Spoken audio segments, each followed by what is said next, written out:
Yeah, I've been doing rolling 65-hour fasts.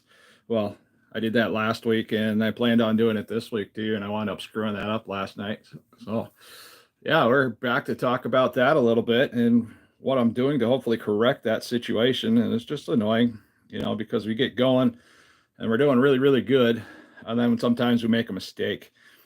Now, the advice I normally give to most people when they're doing an extended fast, if it's a planned extended fast, is just make your mistake and move on. Now, that was the main thing of what I did last night. And it was a pretty simple mistake because I just, out of habit, just went to the pantry over here and I grabbed me a chomp. It was one of the last ones, so I really wasn't thinking. I was mentally looking at the last chomp beef stick, and I was like, oh man, yeah, let's try this. And so that's what I did is I went and I grabbed it up, and then I realized like, oh, dude, you just screwed that fast up, and it's not a super huge deal.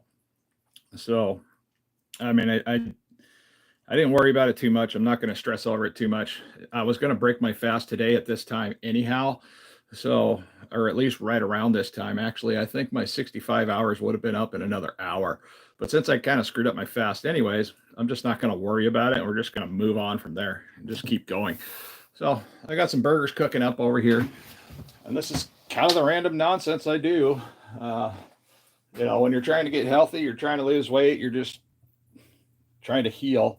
Sometimes we just do things out of the ordinary at times. Oh my goodness, those look good. Ah, those smell so good. Yeah, that's what I got going on there in the pan. This is my typical type of carnivore meal. Is I do four of these 80/20 beef patties. I slow cook them from frozen in this pan. I added a little bit of beef tallow, and thank you, whoever sent me that beef tallow. That stuff's amazing, by the way. If you've never tried this stuff, definitely give it a shot because this stuff is like gold. I'm going to be heartbroken when this can is gone. Hopefully by that time I'll be back to work and I can actually afford to go out and purchase stuff like this for myself. Because I mean, what a treat, what a blessing. Oh yeah, something else. Let's see. So I got this in the mail. This was another fantastic gift from somebody that actually cares. They know we're going through some situations, and they know this is one of my favorite seasonings. So we're going to season this up a little bit. And the smell that comes out of this is just so awesome because it reminds me of ramen noodles seasoning packets. Now I haven't tried making some regular noodles and then adding this to it for my son because my son he's still big in the noodles. No harm, no foul. But the product is Redmond's Real Salt, organic seasoned salt. Boom. And seriously, all I did was put it in the pan, sprinkled a little bit over the top, as you can see here, and it just gives you this wafting aroma that comes up through the room. I do need to check the temperature on that. Hey there, thank you, Godly Gamer. I appreciate you. Hope Jones subbed. Oh, I appreciate that too, man. Subs are great. People that come back are even more fantastic, but it is what it is. I mean, it is YouTube. And I'm missing, oh, I have it right here, my meat thermometer. At some point I do want to get out and purchase a little bit better version of the meat thermometer. This thing is kind of cumbersome and a little bit awkward, but I got the temperature here set at 160. That way when the patties get up to 160, I know we're just about done. I can shut the heat off, and then I can just put my cheese on top, and then I can cover it right back up. So right now we're just waiting on the temperature, see what it's going to finalize as. And it might be a little bit longer on the burgers. Totally okay. But this is basically my second meal after screwing up my 65-hour fast. And I think I was over like 40 something hours into that fast. I think it might have been like 48 hours. I mean, for most people that seems insane. And it's almost like an entire week of work for some people. 40 hours. That's a long fast. But yeah, I screwed it up. Totally okay. I accept it. And I will be resetting my fasting clock here shortly after we're done eating this meal. And then I'll be going on for another 65 hours and hopefully not screwing that one up because that was an amateur, thing that I did. But it's okay. Okay, we got that going. I want to season this side too a little bit. like I said, this seasoning here is just amazing stuff. You don't need a lot either, just a little bit. I'm trying not to dump too much out because the holes in the top of this container are pretty big. So I was thinking, and unfortunately I had an empty container of this. I should have refilled one of these and used it for that, but that was my mistake. And this is great stuff too. Redmond's real salt, organic organic garlic salt is what that is. And another product I like to use, this is a nice fancy Himalayan salt. Now it's got its own little grinder on top, but this is a ceramic grinder. That works awesome. I bought another one before and it had a plastic grinder, and I didn't like the idea that I was grinding salt with plastic. So I went and I got that.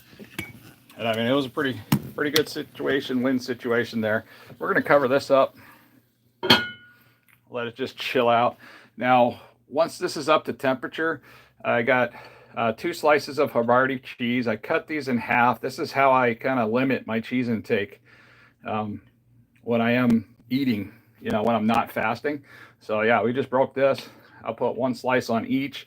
So instead of a full slice, which is what we would normally do, yeah, I'm getting half of it. And let's see here. Hey there, thank you for the heart. Sebastian, hey there, Sebastian. Another great product I used for making my electrolytes is Redmond's real salt. Put about 5 shots of that in a glass. And then I'll use another product for potassium, which is great for leg cramps. If you get leg cramps, go buy some of this, regardless if you're doing the carnivore diet or any type of other diet. If you're getting leg cramps, this no salt is potassium. And I'll add this into a glass of water the same way I'll do the other salt. I'll just tip it up and do, 3 or 4 shakes of it. And that's good. You add water, stir it up. You got electrolytes, you got potassium, you got a healthy drink. It's going to keep you going. So if you're like working throughout the day and you come home and you're just completely exhausted and power out, just make an electrolyte drink. It'll usually boost that energy level right up. And I use it in the morning too, an electrolyte drink in the morning. I mean, it's kind of like replacing your cup of coffee. It's pretty good stuff. So now a couple other ingredients I put in my morning drink, because most people don't like the taste of apple cider vinegar or vinegar at all. But so I'll use that salt. I'll also use the potassium to supplement. And then I'll use a splash, just a splash. You don't need much. And you can start out really small and work your way up into a little bit more. But apple cider vinegar works amazing. You want some good apple cider vinegar. You don't want that Heinz apple cider vinegar, which does work. It doesn't work that great. And then to cover up the flavor of the apple cider vinegar, since I live in Alaska and lemons aren't something that grow here naturally, I just use this here as a supplement for the lemon juice. So you get more benefits if you have fresh lemons, but this will do just fine. It lasts a long time in the fridge. It takes me about a month or 2 to go through this bottle. And again, I'm only adding a splash of this to my electrolyte drink, and that's just to cover up and kind of make everything taste good. You don't notice the salt. You don't notice the flavor of the no salt. You add it in there. It covers up the apple cider vinegar a little bit, makes it almost like drinking lemon juice. It's just your lemonade, and you're just not adding in sugar. You're just keeping sugar out of the equation. That's the biggest thing. I mean, my main focus is on health and weight loss right now. So, and I don't believe like there's any food out there that's just like the absolute devil, unless you're talking about foods that are just highly processed. Those foods are killing us here in the United States. They're killing people in other countries. I mean, other countries are going through all kinds of problems with diabetes and obesity type issues. Let's see, where are we at for our temperature right now? Ooh, hey guys. Hey Donna, appreciate you jumping in. I started using Baja mineral salt. That sounds good. 72 plus vital minerals, non-GMO in my water, and it's really good. That sounds great. I mean, I haven't seen that type of salt up here. So, ooh, we're up to temperature. Let me shut that off. That's loud and annoying. Ah, be quiet. There we go. That's one thing I like about this thing is I can put it in there, kind of forget about it.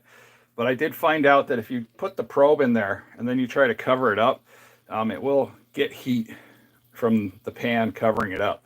So even if I put that on the barbecue grill, I got to make sure that wire slides in through a hole, or else it's not going to work for me. I need to cut the heat down. But yeah, Donna, I screwed up my fast of all things. You know how I am. I'm always doing something wrong. But it's all part of the process of learning. Gonna give these one last flip. Got the heat shut off. This is cast iron, guys, so this thing retains a lot of heat. That's all the yummy beef juice and a little bit of beef tallow in there. I didn't put any bacon grease in there this time. But yeah, this is gonna be my meal after screwing up my fast last night. And then once this meal is done, I should have enough nutrition in me to get on with punching the clock again and starting up another fast. We're just gonna let that sit for a little while and then move on. Because life is good. I've been having a good time. Oh man, it is so gorgeous outside. This is Alaska in the springtime. The leaves have finally started to pop. We're gonna head out the door real quick. And this is my entryway. Now I have an interesting entryway. I built this a few years ago, and I put this roof up here because I wanted to get some sunlight in here. I thought about using this entryway as a greenhouse, but the sun is out. The leaves are starting to come out finally. I mean, it's so nice to see leaves up on the trees over there. It's just awesome. It's cold. It's so annoyingly cold. Why is it gotta be so cold out here? I mean, it is Alaska. It's supposed to be summertime, but it's just not helping us, being so cold. Because I don't want to go out for walks half the time because it's cold. It's a little bit breezy. We did go. My kids rode their bike to school yesterday, and I missed the opportunity to get out the door with my wife to get all the way to the school. So I jumped on my bike. I met them about halfway, but I was freezing. My hands were so cold. That wasn't any fun at all. All right. Ooh, yeah, that's melted enough. I think that'll work. Yep. Boom. Get you guys flopped around. That's what it's gonna look like. Nice melty cheese. Got to clean some stuff up here. Get these on a plate and get them ready to go. Cause I'm hungry. I mean, I was gonna be breaking my fast right about now anyways, so I'm not too heartbroken. Just cleaning off my little probe here. You gotta clean them off pretty good. That way they're not going to be gross the next time you use them. All right, get that all wrapped up and put away. I got to shut it off because this is battery powered. So if I don't shut it off, it'll just sit there on the counter. The first day I owned that thing, I had it turned on. I used it. I was so excited. And then all of a sudden I come back a couple days later and I'm like, oh man, I left it on. So yeah, mistakes we make. And if we're going to make a mistake, it's going to be in my kitchen. And that's kind of how I got fat in the first place. You cheese pull. I'm trying to manipulate cheese here. This is Havarti cheese, if you guys are curious. Havarti cheese. If I had Swiss cheese, I would be using it. Swiss cheese is a good, healthy option. And for the most part, from what I've been learning, is that the white cheeses tend to work better for me, especially when we're considering like weight loss and stuff like that. All right, we need to get some sauce, like a little bit of sauce. I don't get too crazy with it. Now I think I'm out of my favorite barbecue sauce, so I can't put a drizzle of that on there. So I might have to come up with another solution. Ooh, I might have a little bit left. I see the bottle in here. It's flipped upside down. I got to be careful right now. Almost made a mess. Kind of looked like I didn't have any teeth there for a second, didn't I? That's okay. All right, we got a little bit of barbecue sauce here. I got my Tabasco Sriracha, which is one of my favorites, by the way. I am not doing any of this right. Okay, I will get this figured out. Perfect. Look at that. And I'm gonna sit down, and I just totally forgot that I don't have a fork, so I'm gonna have to eat this with my fingers. This is probably going to be the last of this. I'm just putting a drizzle on. You don't want to get too carried away. And that's the end of that bottle. All right, we're going to get a little carried away in the middle here just to get the rest out of the bottle. Come on. It's almost summertime, guys. That means everybody needs to go out and buy the condiment package. That's what normally happens. Unfortunately, that condiment package is full of a bunch of yucky stuff. It's not stuff that we really want to be eating. So you got to be careful, read your ingredients when you're going out to buy stuff for the summertime. I know most people won't care. They'll just go out and get whatever, because that's what we do as humans. We go out and buy the easy stuff. But then when you go out and buy tons of easy stuff, you end up like me. You know, a guy that got up to 435 pounds. Now I got to figure out how to get back down. It's just part of the process of learning, I guess. It's a frustrating part of being an adult. You know, we got to figure these things out. I'm trying to adjust stuff here, so when my cats come through, it's not necessarily going to knock you guys like onto the floor. Ah, what am I doing? Come down. There we go. Here we go. Oh, I got a shine going on there. Hey, I'm going to do you guys a favor. Hold on. There we go. There. Now you don't have to look at the reflection coming off my head. I thought it appropriate to wear one of my kids' favorite shirts today, the Superman shirt. You know, kids tend to look at their dads like, yeah, well, you're Superman, you're doing awesome. And there was a period of time where this shirt didn't even fit. So I feel pretty fabulous being able to wear it now. Worcestershire sauce, please. I don't think I have any, and I don't think it would actually complement this stuff very well. I'm not sure if we do. I'm going to look. I'm going to see what ingredients are in the Worcestershire sauce, because I think Worcestershire sauce is what? Is that soy-based? I don't know. If not, we'll find out.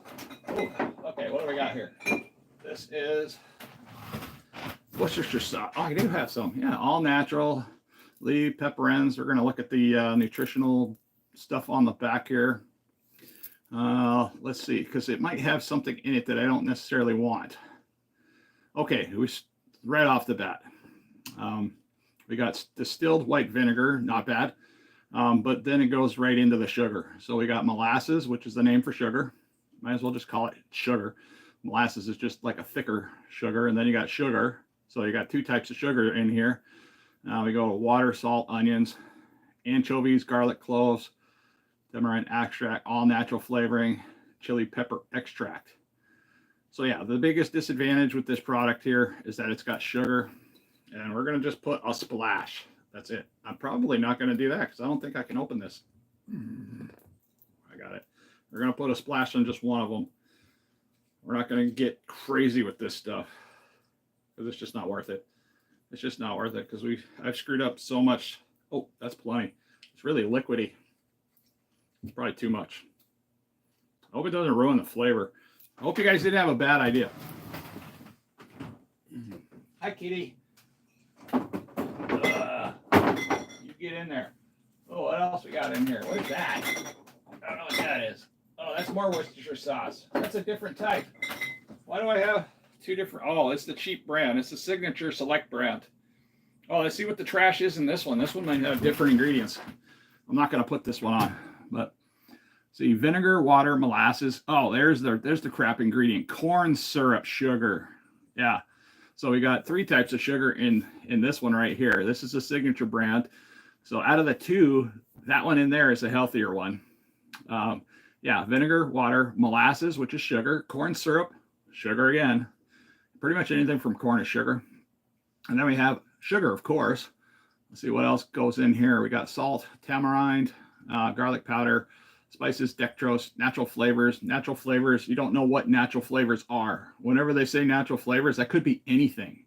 I mean, that could be the natural flavor. You see the hair on the bottom here? Could be the natural flavor from the hairs. It's just so, in general, it's so vague, and they don't want to tell you what it is. So that's where they get away with just saying natural flavors. Lemon juice solids, chili pepper extract, paprika extract, contains fish and anchovies.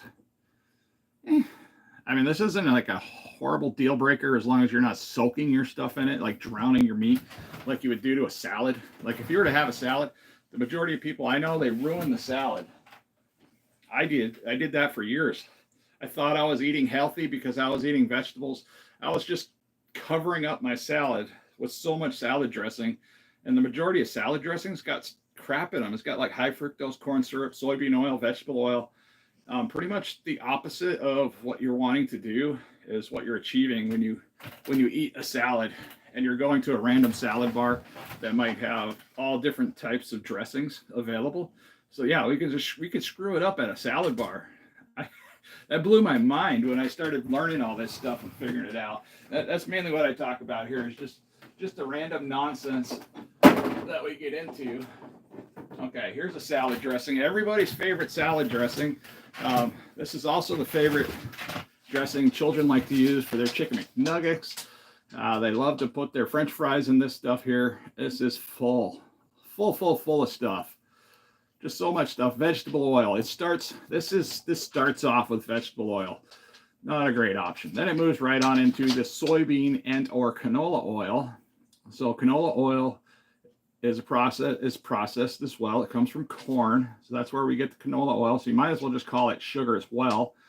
The soybean oil promotes inflammation.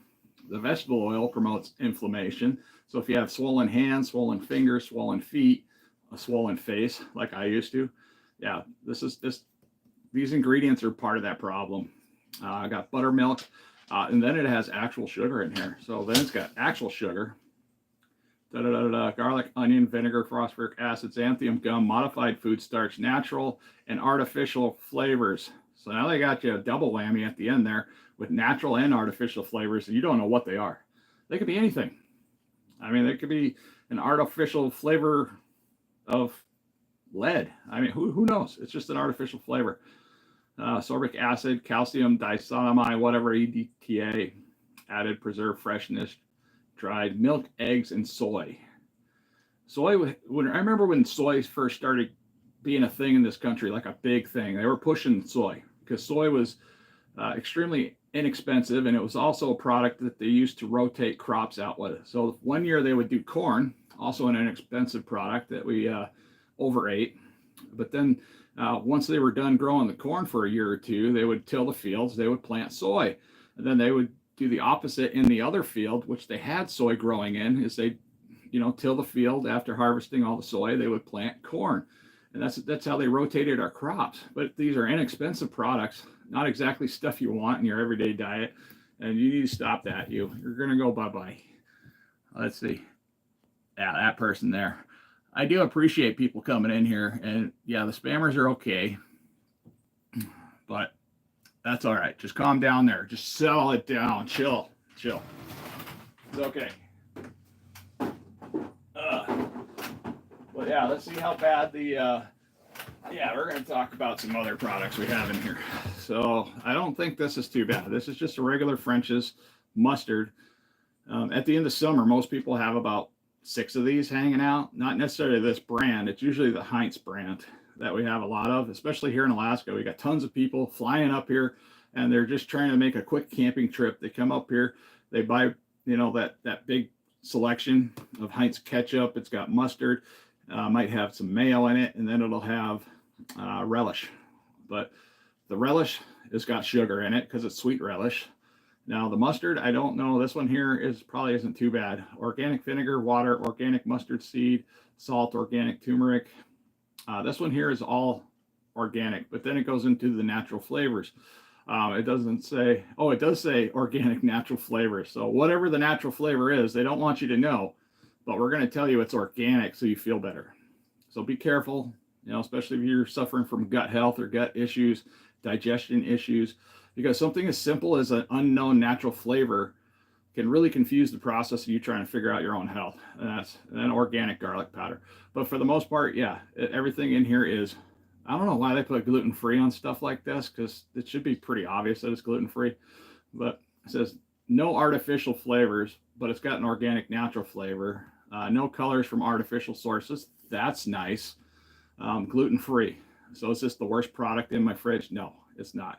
Would I use this on some of my food? A little bit, maybe. I wouldn't overindulge in this product. Another product here which broke my heart. I'm a big guy. I love barbecue sauce, right? Most everybody does. And something that's a staple. I need to eat some of this before it gets too cold because I'm hungry. Once I'm done taking that bite, let's go get some water while I'm figuring out what I'm going to say next. I know what I'm going to say next because I say a lot of stuff. I fill my glass with some water.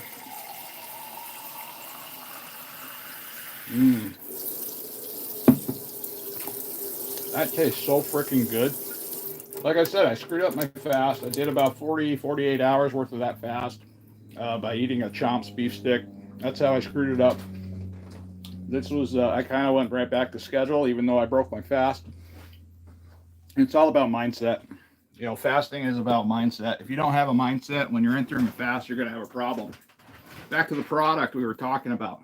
This broke my heart. This is a staple in a lot of people's homes, especially people I know here in Alaska. This is one of the most often bought barbecue sauces here in the state.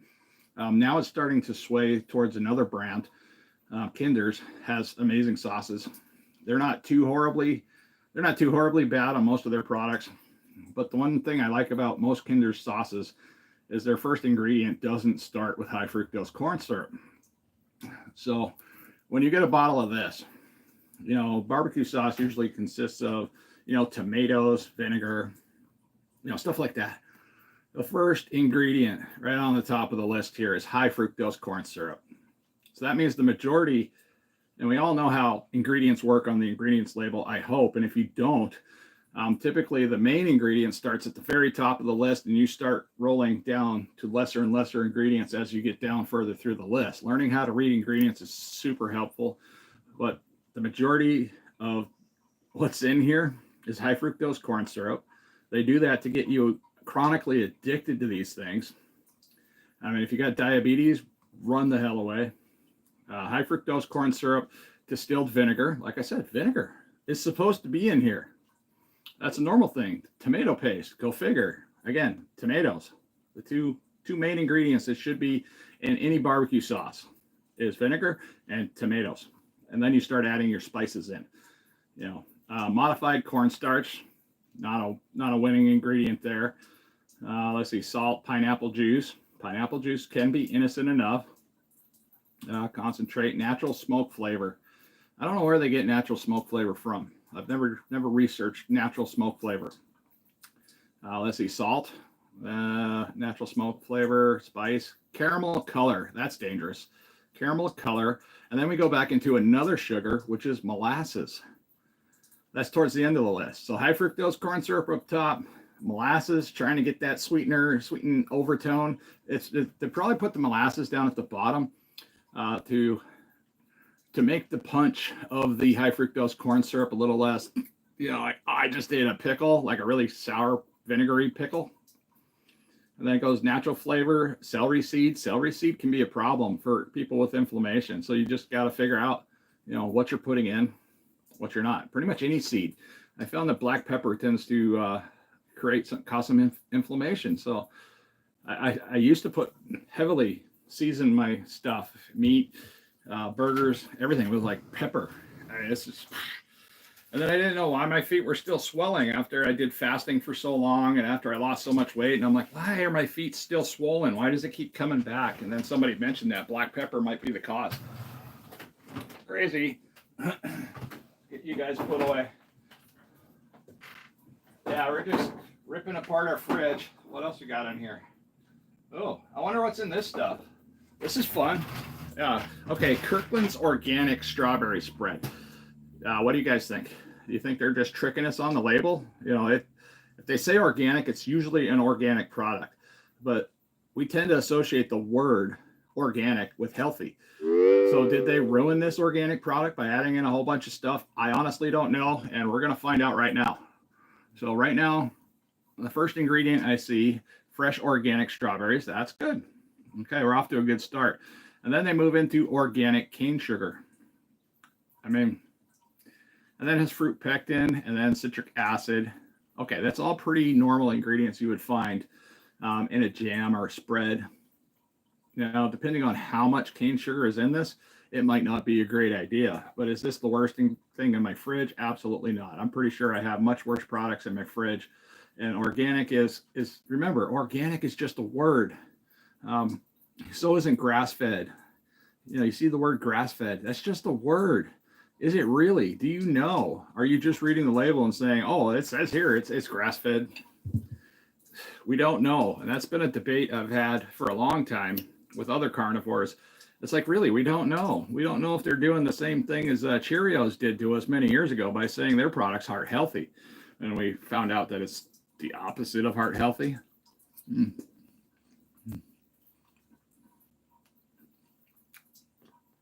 These sauces doesn't exist in Italy. Yeah, it doesn't exist in Italy because a lot of those sauces are illegal in Italy because they contain so much crap. I mean, it's just overwhelming how easy it is with condiments just to ruin your day. And people don't even understand that. Now, this stuff here, this is what I use quite often. This does have a couple adverse type things in there that I'm not a super fan of. But sometimes I will bat an eyelash at certain things. This is Tabasco Sriracha. So it's just like a mutation of Tabasco sauce turned into a Sriracha sauce. First ingredient, red jalapenos. That's good. That's something you want to see. Something that's in a product that you know should be there at the very beginning of an ingredient label. Let's see, jalapeno peppers. Second ingredient is water. That's a nice ingredient there. And then it moves on to a little bit of sugar. So yeah, the sugar is not the greatest, but typically when you're using a Sriracha sauce, you are not just dumping this on top to cover up a salad, the disgusting taste of a salad that most people don't like anyways, because people don't naturally like vegetables in most cases. I mean, you give a lot of vegetables to a young child and they make funny faces and they spit it out and they puke on you. That's what they do. I'm a dad. I've had several babies puke on me over the years. Let's see, garlic, distilled vinegar, good stuff, xanthium gum, that's kind of iffy. Tabasco brand pepper sauce. So yeah, it's got Tabasco sauce added in here. That's down towards the bottom there. So the other ingredients are definitely over the amount of actual Tabasco sauce in here. So, all right, distilled vinegar and red pepper and salt. Not bad. I mean, it's really not bad. Now, that again, it's got this little label on the front here. It says non-GMO, genetically modified. And that's something we need to pay attention to because if you pick up a bag of, I just did this yesterday. We did this with the wife. Me and her sat down because we had Mother's Day. We had all the kids over to the house. And as responsible as we are, we don't try to control other people's children, other people's lifestyles. So yeah, once in a while we'll allow just random stuff to just enter the house, and it's totally okay. I mean, it's just one of those things. But I was looking at, where did it go? Oh, here it is. Yeah, let's talk about this crap here. Whoop, flip it around so you guys can actually see what I'm talking about. Okay. This stuff here kind of blew my mind. And then I actually went to the internet and I started researching bioengineering and what that all means. You know, is it safe? I don't know if it's safe or not. Now, there's people out there that want to tell you that bioengineering is safe. But every single one of these, so we got 4 products in here, in this bag here. We got Hershey's, we got York Peppermint Patty, Reese's Peanut Butter Cup, Almond Joys, and Kit Kat. And you will be surprised at which one is actually the healthiest in here. And the healthiest one is actually the Hershey's bar. That's the healthiest crap option in this bag. And then it kind of goes downhill from there. It just gets mutated with a bunch of extra ingredients and stuff like that. But everything in this bag says everything. You know, even the Hershey's, it's made with bioengineered products. I mean, so do your own research, do your due diligence, and whatever you're trying, because chocolate in itself isn't exactly the worst thing in the world. Chocolate in itself has a ton of beneficial values for people's health, people's anxiety, depression situations, and stuff like that. So, you know, definitely do your research on what type of chocolate you're putting in your body.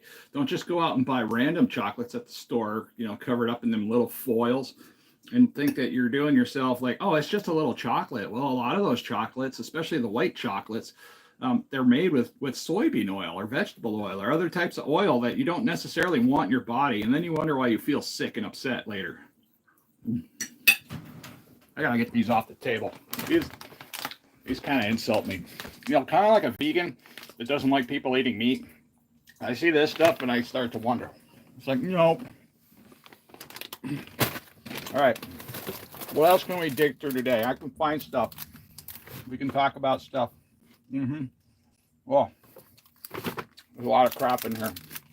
Oh, does anybody else have like containers just from the pandemic mainly? Because that was when we started collecting hot sauces and stuff like that. I'm trying to find there was a main one in here. Oh, this one will work too. Yeah, this is my son's emergency sauce bag. Crazy. It's crazy when you start to break it down, like what's in this stuff. Because when you go to a fast food place, let's see, we'll break out that. I think that one's supposed to be somewhat healthy. We got pecani sauces. We got different pecani sauces. Da-da-da-da-da. We got honey mustard in there. Okay, anything else? Oh, yeah, sweet and sour sauce. Yeah, let's take a look. You know, this is fun for me too. It gives me plenty to talk about because, okay, like a favorite after-school snack for many families is something like this. But I mean, seriously, has anybody, any parent, really turned this around and looked at what's in here?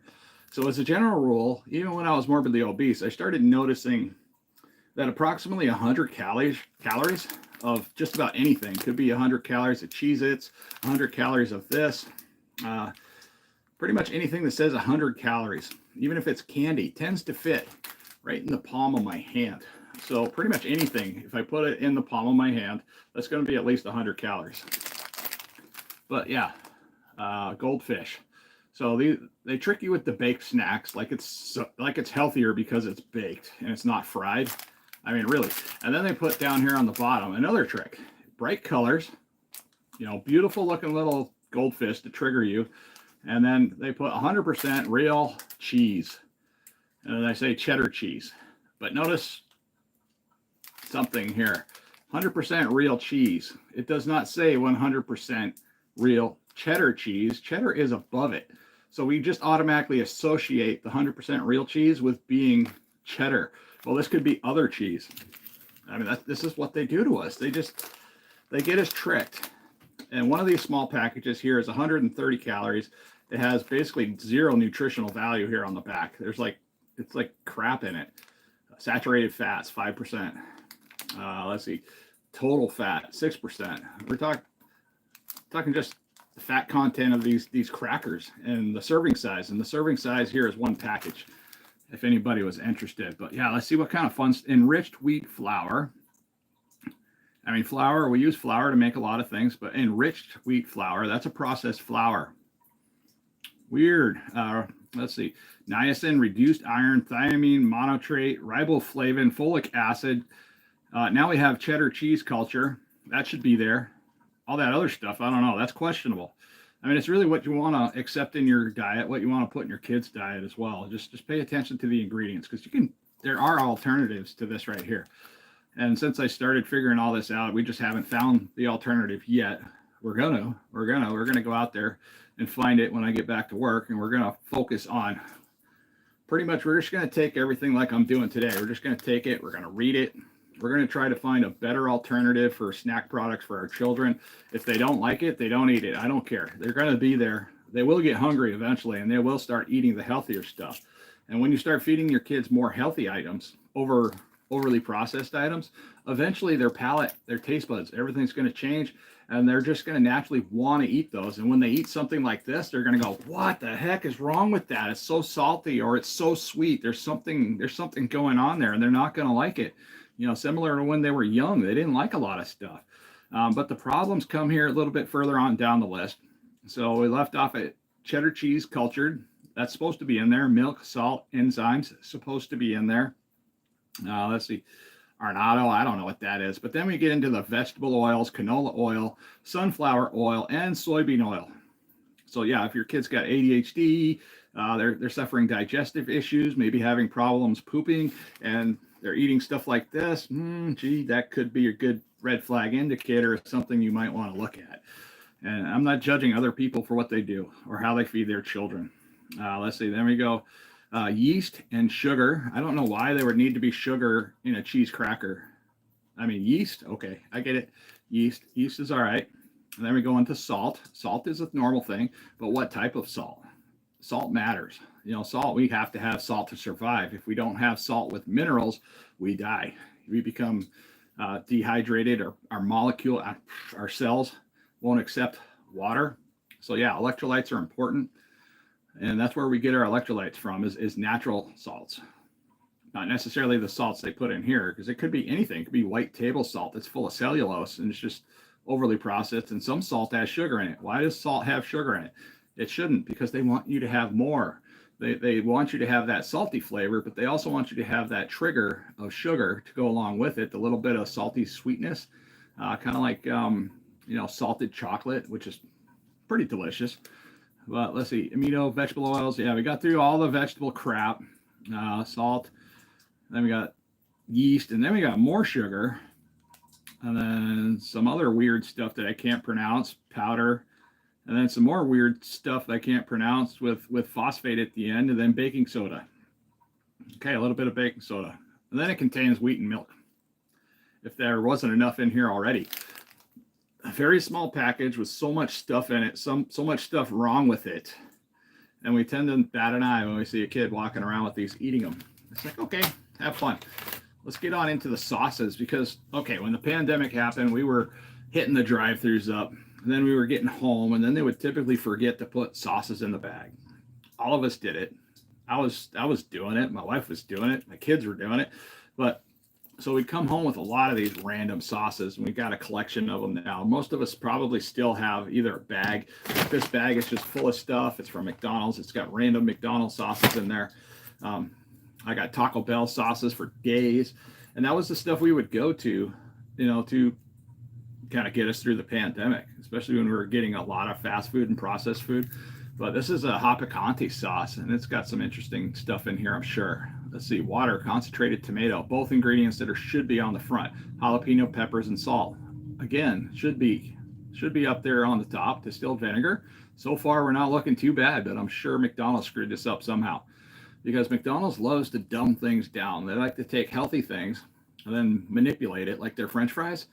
Most people don't even know that back in the 1990s, before 1990, McDonald's used to fry their fries in beef tallow. By the way, that is the best, healthiest way to get your French fries, is fry your potatoes in beef tallow. Super healthy option. Good natural fat. But then they changed it over to a processed type oil of soybean oil, vegetable oil, canola oil. And then that's what they're saturating your fries in now. And that gets all soaked up into the fries, gets in our guts. Our guts don't know what to do with it. And there's a laundry list of ingredients that are attached to McDonald's French fries. If you didn't know that, go check it out. It's easy to find. I researched all that in like less than an hour. And it took me down a deep, dark rabbit hole, because McDonald's cheese is like 1% above the category of what cheese is supposed to be called. Their cheese is highly processed. It's got, vegetable oil, soybean oil in the cheese. Again, we don't want to be eating that stuff. So even the cheese at McDonald's is screwed up. Let's see, what else? How did they screw this up? Okay, so everything so far is what's supposed to be in here. And this is just, picante sauce. And then it starts moving on into the nonsense stuff. Okay, then it moves on into onions. Onions is supposed to be in here.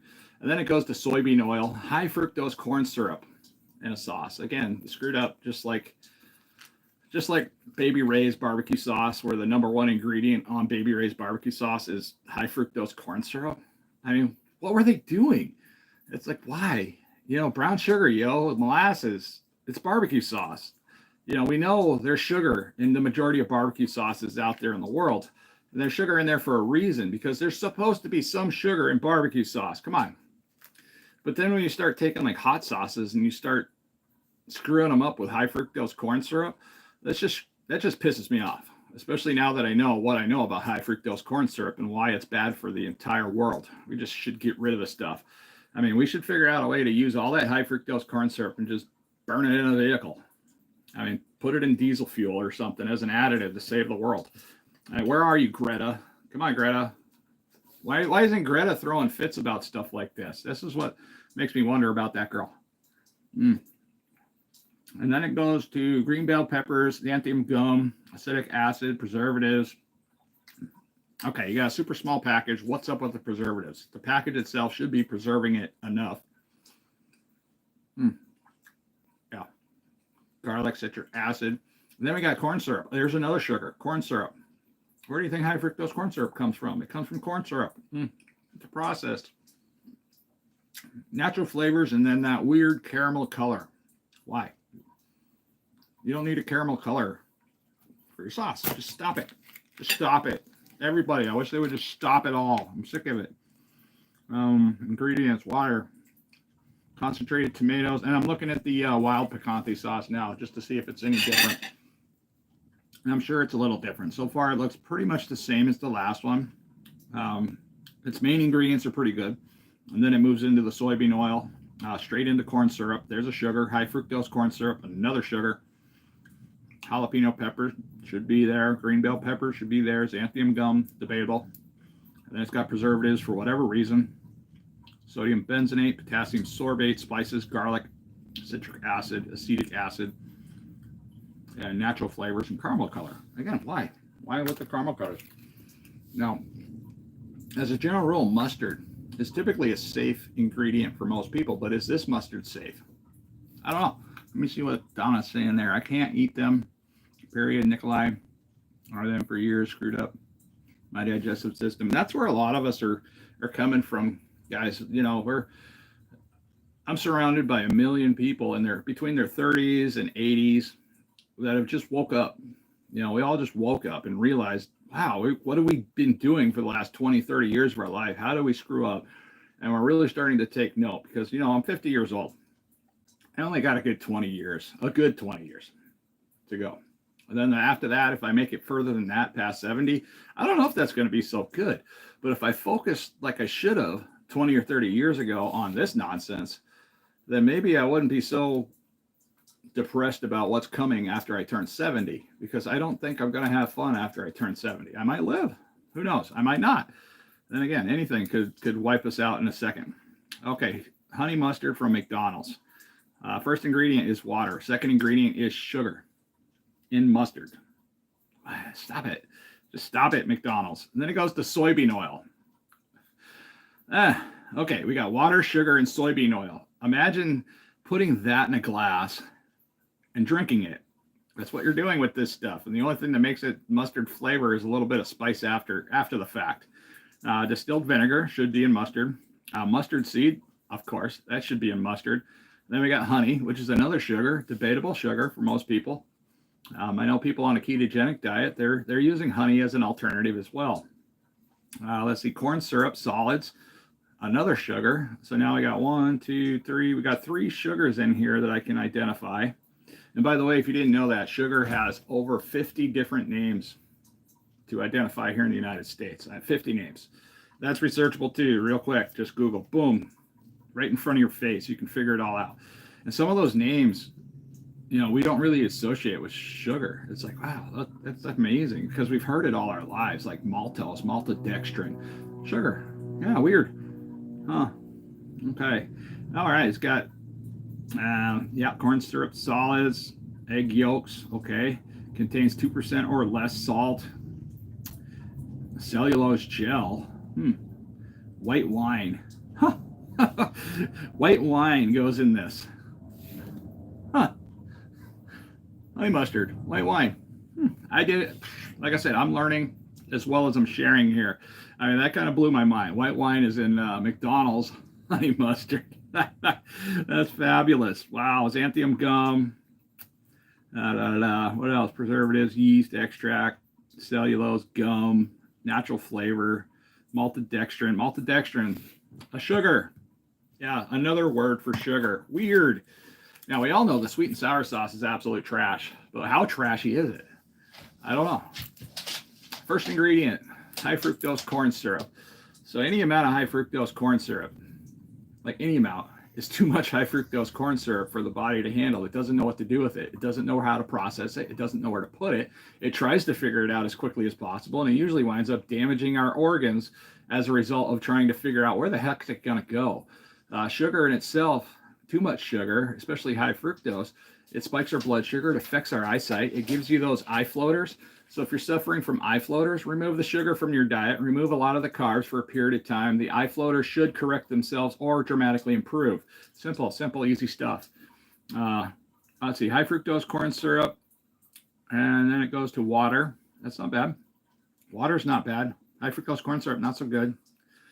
So you're starting off with water mixed with high fructose corn syrup. Drink up, guys. There's not even any alcohol there, so it's like, what's the fun in that?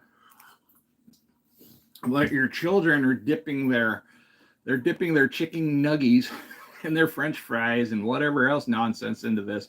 Now I'm a victim too. I'm not a victim. I don't victimize myself because I'm a victim of my own stupidity over the years. I used to take this stuff and get like the Big Macs or quarter pounders, and I would just pop this open and just blah right on top. And so I already had an overly processed burger bun with overly processed cheese, and then crazy amount of processing goes into whatever sauces they put on there. The mustard was probably the healthiest item. The ketchup is just full of metals and all kinds of nonsense we don't want. It's going to take me forever to get through this list because this is a freaking page. I mean, we have a page of ingredients that goes into sweet and sour sauce. If that's not a red flag.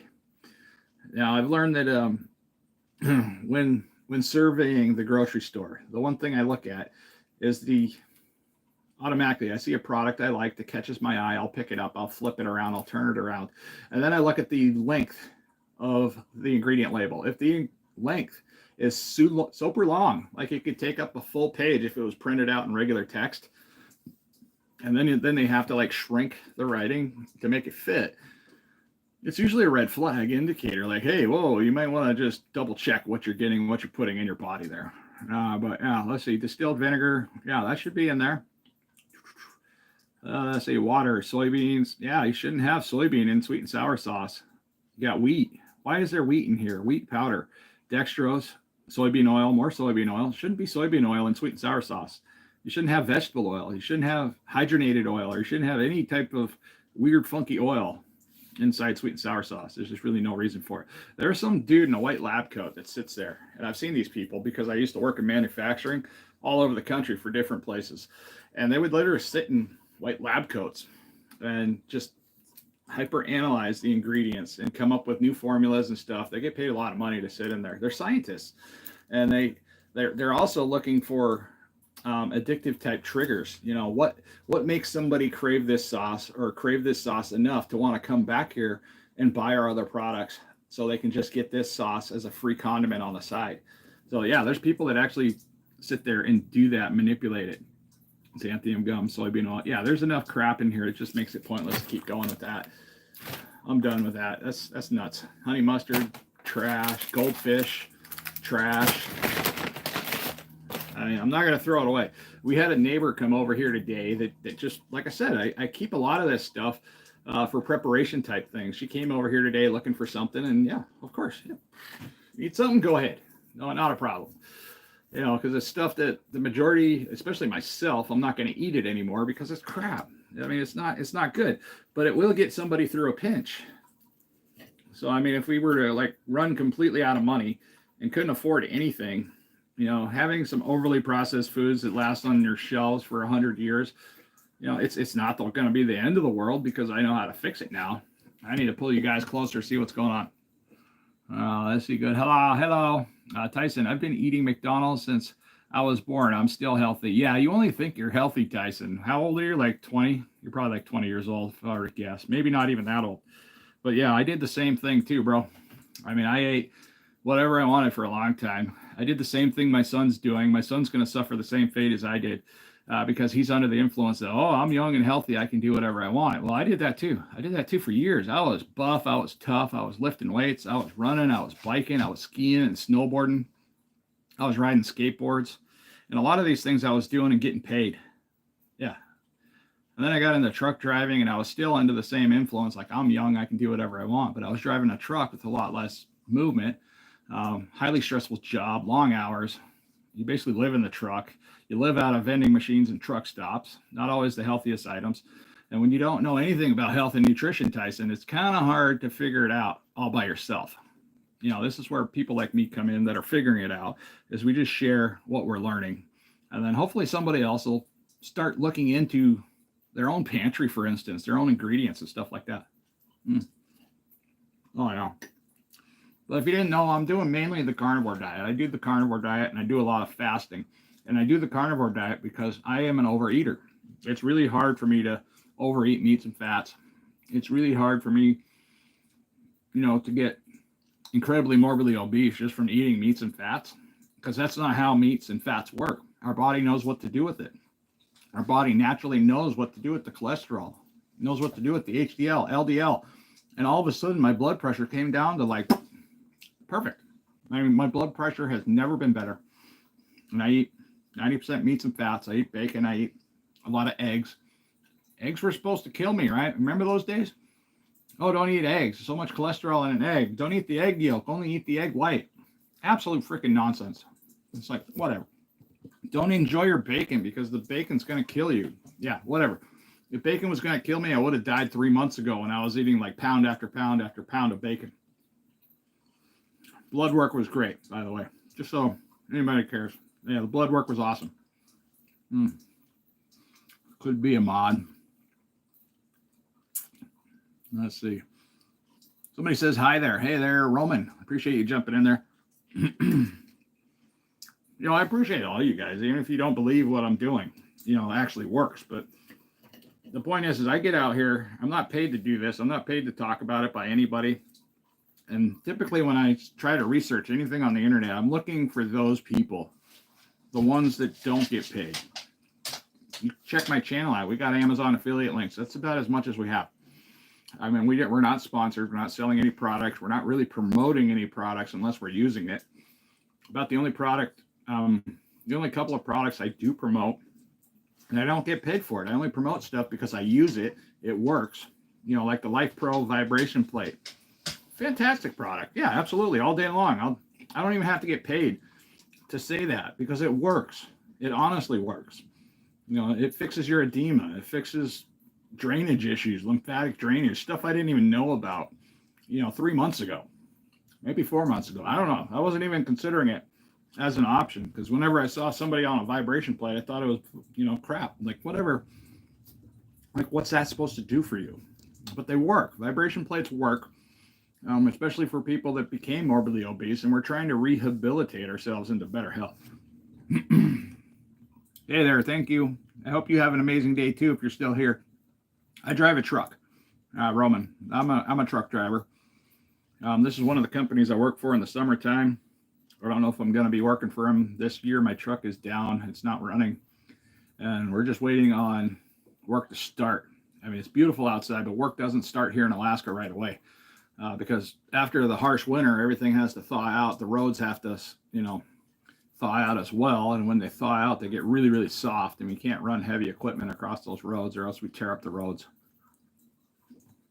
So we're just waiting for now. Holy crap, I'm already been yammering for an hour. What in the world?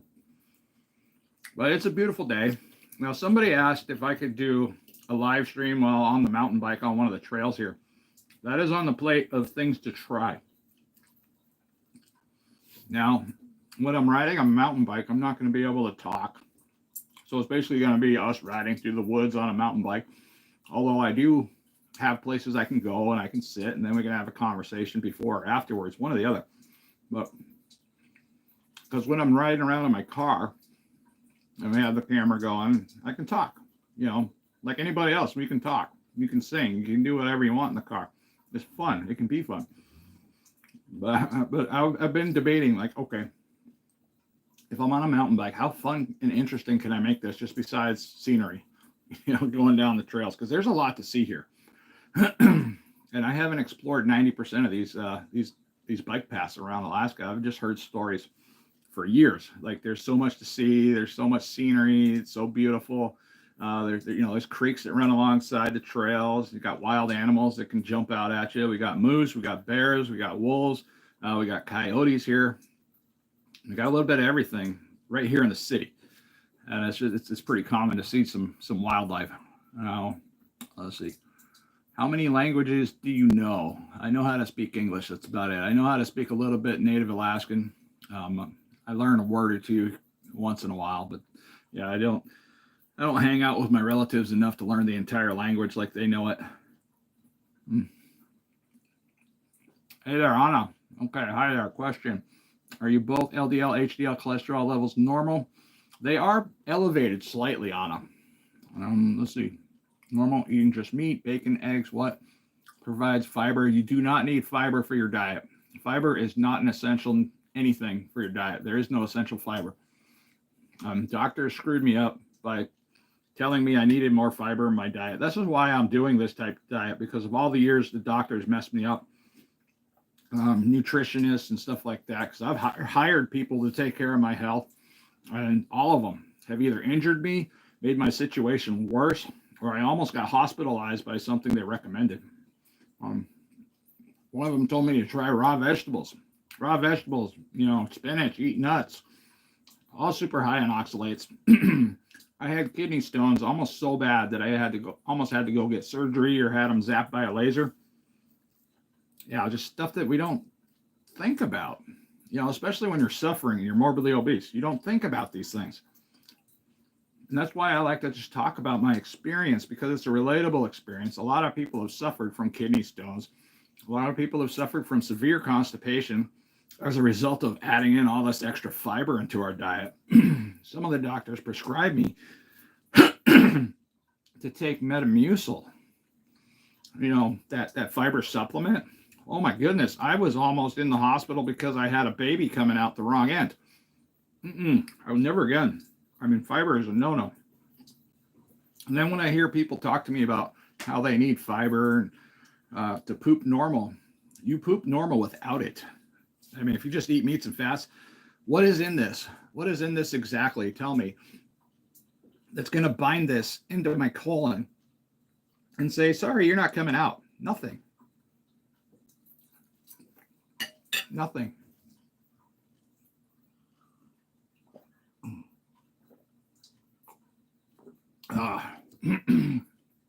hungry though. So, when I'm done, we're going to choke on camera again. You guys better like the stream. I'm going to be about ready to choke. Yeah, fiber does cause severe constipation in many people, and it's unfortunate. So if you're taking prescription medications like codeine or painkillers, and you're eating a vegetable type diet, watch out. Because those things many medications cause constipation anyways. There's very few medications out there that actually reverse it. And that's a problem. Now, when I did work for the medical industry. I worked for Geneva Woods Pharmacy. That's a huge pharmaceutical company here in Alaska. And I dispensed medical products, hospice type setups. So yeah, I know the ins and outs of the medical stuff here. But I had so many patients that I would deliver stuff to, and I call them my patients because I'm not a doctor, but they were people I took care of. I delivered. If they had a problem or a question, it was up to me to find the answer, either get it back to them or put them in touch with the right person so they could get the answer for themselves. There was always that blanket statement, like you need to contact your doctor or call the pharmacy. That was always something. But then when you say that so many times to the same person and you built a personal relationship, from going to their home and being inside their home over and over again, they literally just stop you and they're like, hey, cut to the chase, man. What do you think? What do you think of this or that? And that's where stuff gets a little weird. But I tried not to indulge into my opinion on those things. I'm just like, hey, well, this is how you can figure this out. I can talk to somebody to figure it out for you. But yeah, I've had a lot of patients that were severely constipated. Most of them are not going to live much longer anyways because of their situations. Every single smoker I had passed away while I was working there. And I was only there for like a year, 2 years, something like that. But yeah, every single smoking patient I had passed away. Oh, except for one. And I don't know how he's still alive. I highly doubt he's still on this planet now, because he was tucked in a little cabin about the size of my kitchen. And he would just sit in there with the doors closed, heater going at -20, and just smoke cigarette after cigarette. Everything, the walls were covered in nicotine poison. It was so dangerous. Just walking in there, I would leave and I would smell like tar and nicotine. It was so bad. And I used to be a smoker. Even at that time, I think I was smoking. Let's see. I always thought fiber is what enables digestion, bowel movement. Boy, that's what they try to trick you into thinking. Yeah, and I definitely do some research on, how fiber is not an essential nutrient. It's not really even a nutrient at all. I mean, it doesn't digest. That's what makes it a pain in the butt for many people. It clogs things. Too much fiber can actually create a blockage in your system. All researchable type information there. Yeah, Dr. Ken Berry talks about this type of stuff. There's all kinds of online doctors that I think Donna could probably pop those names up there real quicker because then I could think of them. But yeah, the information's out there. It's just stuff that I've been learning because, I was told to eat more vegetables, eat more salads. Well, every time I ate more salads, I became agitated and hungry. So then I was tempted to eat other crap. So you eat a salad and that's all you're eating for the day, even if it's got a decent amount of protein on it. It usually made me want to eat something else that's not a salad. It's just weird. Just weird. I want it to warm up a little bit because, like I said, everything's turning green. I did a mountain bike video there not too long ago. It was a little depressing because right now everything's changing from winter, back in the spring. So the green is starting to pop. This video, fiber, why you should stop eating it. and I really think that people just need to do what they want, but just learn. That's all you need to do, because in order to lose weight, in order to get healthy, we need to learn more. Because if we knew everything, chances are if I knew everything, I'd be getting paid to talk about it. I'm not getting paid to talk about it. I'm kind of fumbling around, bumping in the walls. I've made mistakes. Like I broke my fast. That was the whole point of this live stream, was to talk about, how I broke a 65-hour fast about 40-something hours in.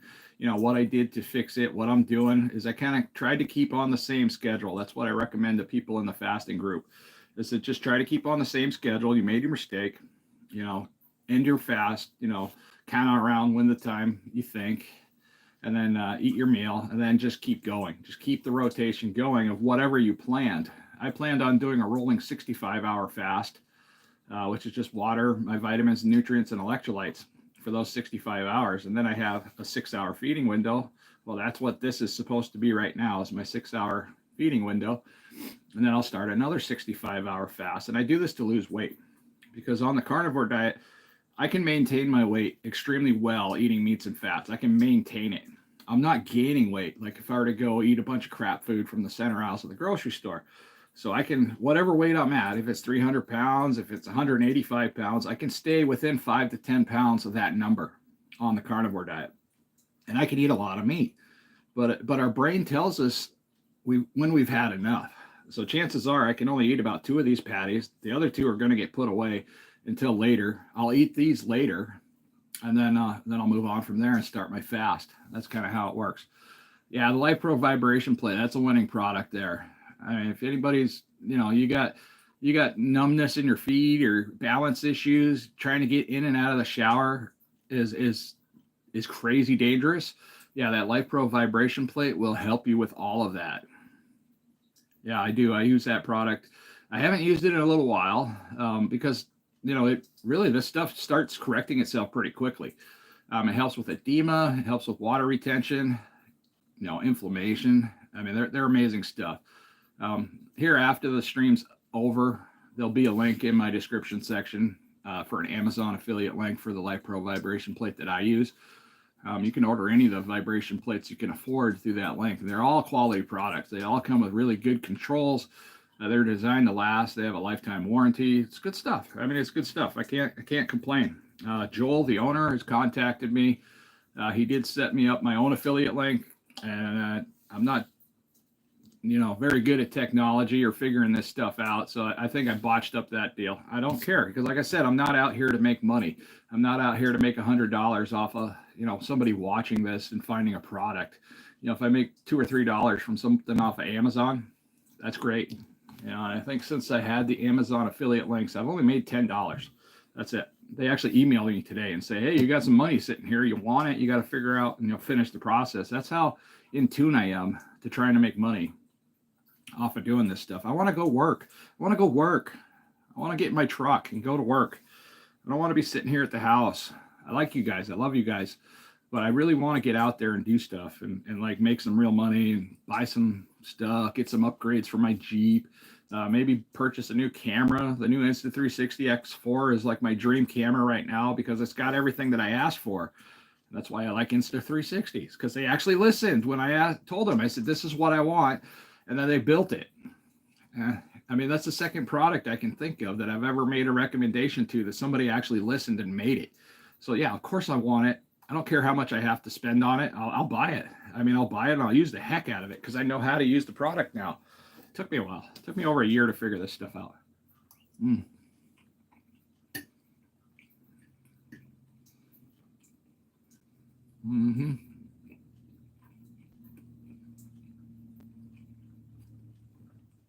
Let's see. Anna's got a question. How long have you been?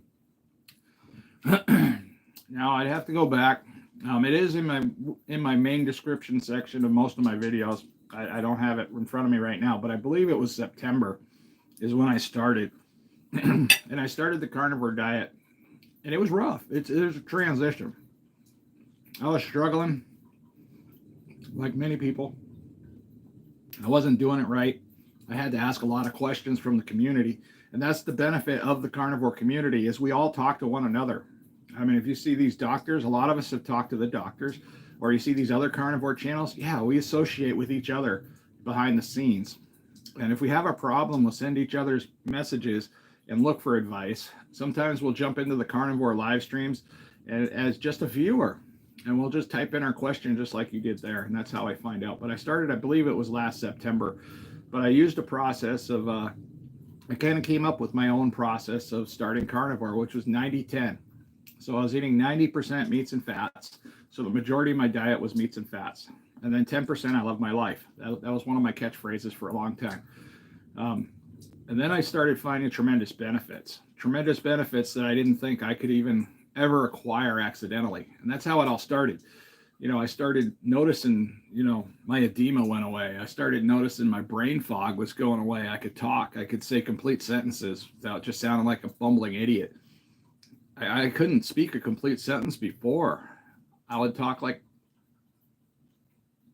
and then I would say something else, just like that moment right there. It's like, where did I go? And I'd watch myself on camera as I was trying to create YouTube videos, and I'd be like, what is wrong with me? What's wrong with my brain? And it was all the sugar, all the excess carbs, all the stuff that I didn't really need, all those weird, crazy ingredients we got in these bags right here. The laundry list of caca that goes in there. I didn't realize how bad I was.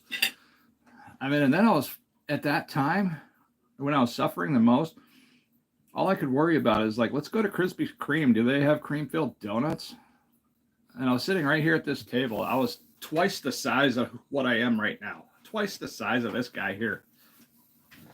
I don't look bad now. I don't feel like I look bad now. When I look in the mirror, I feel pretty proud of myself, even though, of course, I was 400 pounds. I was all kinds of man everywhere. There was more man here than I could even handle. Yeah, it was nuts. It was absolutely crazy. Hey there, Brandon. I appreciate you jumping in there. Have you lost weight from it? So I don't talk about the carnivore diet like a weight loss program because it is not. The carnivore diet is a great way to have maintenance from weight loss. For me personally, and everybody has a different experience with the carnivore diet. Some people lose dramatic weight when going to the carnivore diet. I'm not one of those. I lost my first 100 pounds from 400 pounds, my first 100 pounds of 15 weeks, and that was using fasting. My first 30 pounds came off in a 5-day water fast. That was the first fast. Now, that was the majority of that was water weight right here. Water's heavy. This cup is heavy. I just imagine dropping 30 pounds in 1 week. And even if it's just water and not fat, it's still weight. You don't want to be packing around. You don't want all that excess water in there. And the reason we pack around so much water is because we typically dehydrate ourselves, and then we're eating crappy foods. Our body needs that. We're eating so much crappy foods. Our body holds on to the extra water just so it can figure out how to process all this garbage we threw into it. So yeah, it just makes a process of maintaining more and more and more and more. And I think when I first started this all, I had about 80 pounds of water on my body. Excess water that shouldn't have been there. So yeah, and And then when I started making the videos, I wasn't making them to come out here and really make a thing of it. I was making them for accountability. I was like, all right, well, if I start making videos and I make it a habit that every weekend, no matter what, if anybody watches it, I mean, most of those videos, maybe 200-300 views, my early videos. Nobody cared. I didn't care at that point. I didn't think I'd be able to get to this point.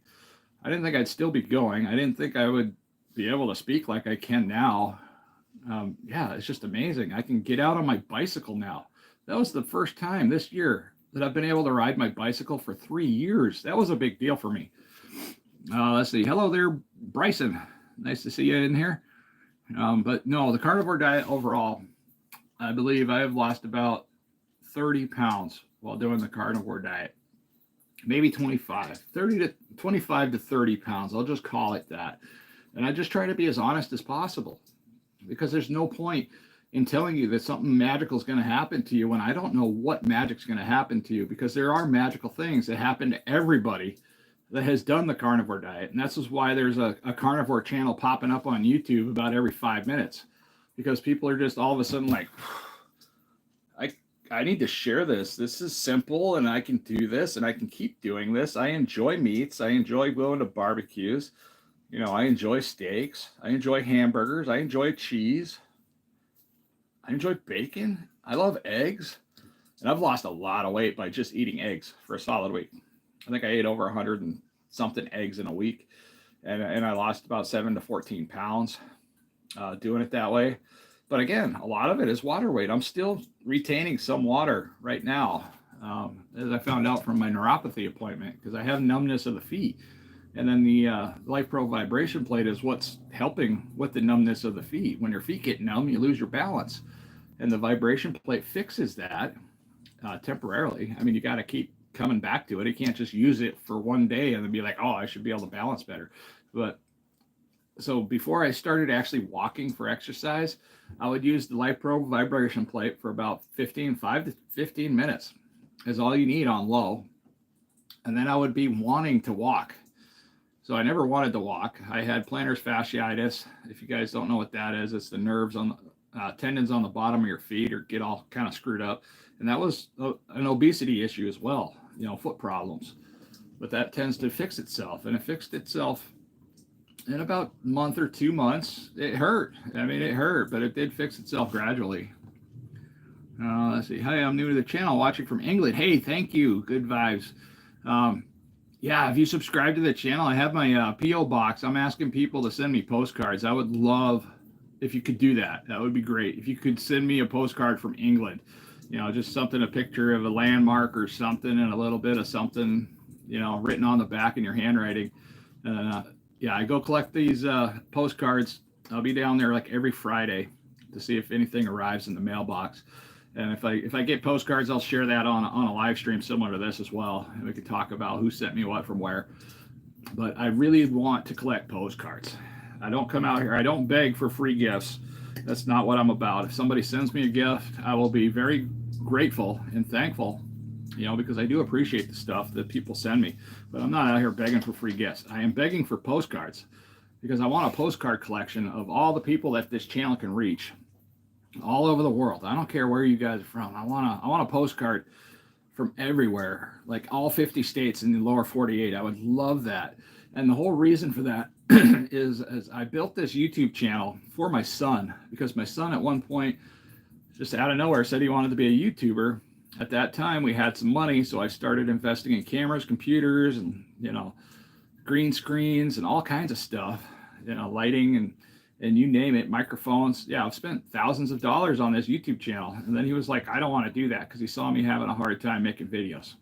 He's like, that looks like work. And I was like, well, okay, it is work. Running a YouTube channel, even doing live streams, is work, because this takes time. It takes time. You got to figure out the settings. You got to figure out how you're going to get paid, if you can get paid. And like I said, we don't, like this stream here, I might make like $1. $1 is what I make off this stream. So, because it's only going to get so many views, it's only going to get so many likes up there. But $1 is better than nothing. So if I do like 20 live streams in a month, we're talking $20. $20, right? Come out here, talk to people, hopefully help somebody. And then ask for postcards. I want postcards from anybody, all 12 of you. I would love a postcard. Now this is really cold. Because I get to talking, my food gets cold. It still tastes good. I don't care if it's cold. Nice fatty meat. A little bit of beef tallow. Havarti cheese melted on top. Sriracha sauce.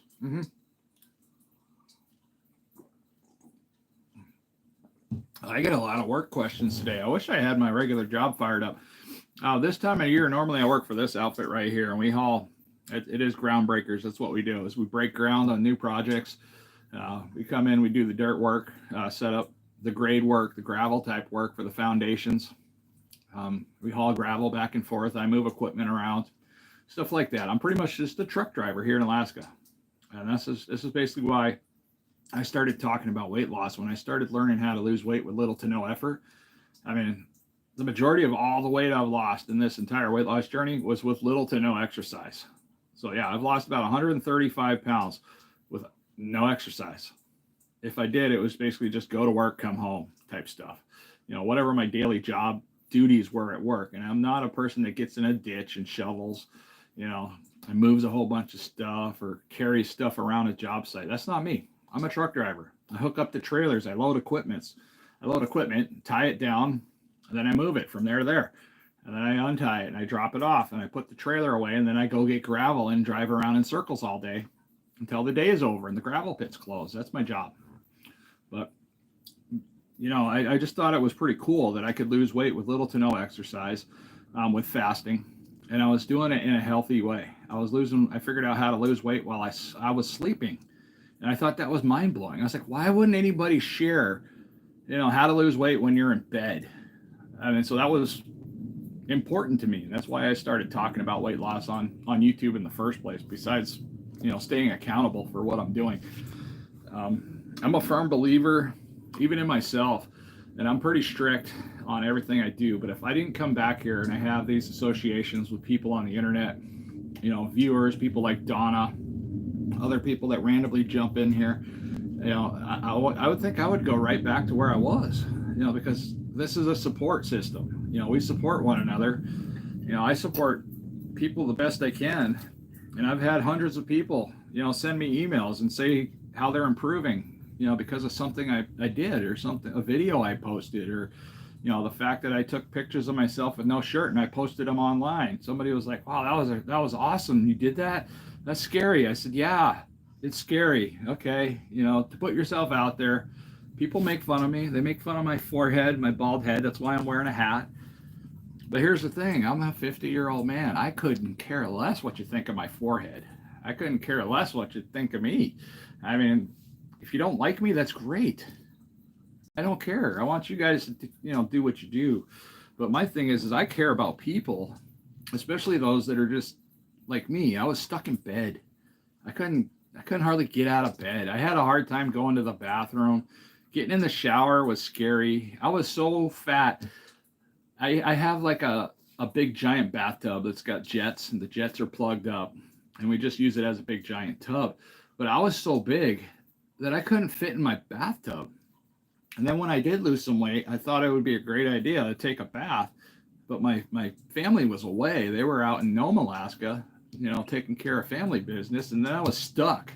I still wasn't, you know, I was still 300 and something pounds at that time. I was stuck in my own freaking bathtub. I couldn't get out. And it took me about half an hour, 45 minutes to get out. My cell phone was sitting right here on the table. That could have been a really bad situation because my family wasn't due home for like a week and a half, and I would have been stuck in there. Oh, I would love a postcard from Wales. Absolutely. That would be awesome if you could do that. Unfortunately, since this is a live stream, I don't think I can actually put a comment in there with my address on it. But yeah, that would be amazing. Hey, Donna, you still in here? Well, I see you're there, but I don't know if you're still here. You might be watching from another room and listening. But let me fiddle around with these switches. If I can put my address up there, I will. But I will So after this is done, it takes about a half hour, 45 minutes for this to upload to YouTube. But I always attach, if you go to my channel and click the About section, my address will be in there. Always when I'm done, I usually make the first pinned comment. You know, I ask for postcards. But I got super excited last Friday or Saturday. I don't remember when it was, but when I got some postcards. And they're so nice. My wife was just tickled to see them. She thinks it's a great idea. I'm going to put them in a fancy box for now until the box gets full, and then I'll have to figure out something else. But I do have a fancy wood box that says Dad on it. That's where I'm going to collect them all for now. But I haven't gotten so many to fill it up yet. I only got 4 or 5 as of this point. Yeah, I have a hard time getting through these burgers today. I need to start making them a little thinner. It's kind of hard to do when you just... I cut the burger meat with a knife, and then I just gently make them into a patty shape to get the burger patties, and that way they don't fall apart when you cook them. Like if I cook them on the grill, they don't fall apart. I cook them in a pan. Of course, they're not going to fall apart if they're in a pan.